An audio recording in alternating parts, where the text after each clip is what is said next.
Satuan Polisi Lalu Lintas Polres Pariaman menggelar kegiatan bakti sosial. Nagari Sikucua Tengah, tepatnya di Korong Durian Gadang yang berada pada Kecamatan Limokoto, Kampung Dalam, merupakan daerah tujuan kali ini yang dilaksanakan pada Sabtu 20 Februari 2021.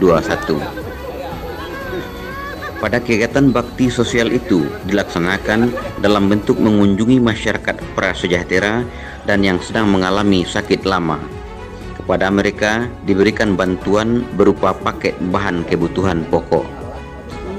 Kasat Lantas Polres Kota Pariaman Inspektur 1 Albert Hutagalung beserta rombongan yang merupakan jajaran polisi lalu lintas Polres Kota Pariaman turun langsung ke pelosok nagari memberikan paket sembako guna meringankan beban hidup masyarakat yang kurang mampu, terutama ketika menghadapi wabah COVID-19. Lantas Polres Pariaman Kota bersama Bapak Wali Nagari Sikucur Tengah, Pak ya, Kecamatan Limokoto, Kampung Dalam.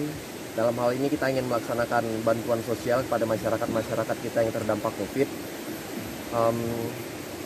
Pagi ini kita akan mendatangi beberapa rumah masyarakat, beberapa rumah warga yang dari Pak Wali juga dinyatakan ada warga kita yang sedang sakit, tadi ada sakit stroke, ada juga yang sakit gula, Pak Wali ya.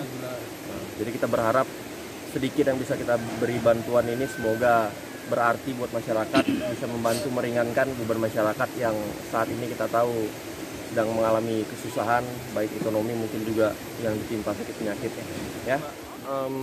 Rutin melakukan hal-hal seperti ini karena kan memang juga ini salah satu atensi dari pemerintah kita agar Polri hadir di tengah-tengah masyarakat, khususnya dalam hal ini kita di Satlantas Polres Pariaman kita berusaha untuk membantu meringankan beban masyarakat kita yang terdampak COVID ini, dan salah satunya saat ini kita berada di Nagari Sikucur Tengah, Kecamatan Limokoto, Kampung Dalam.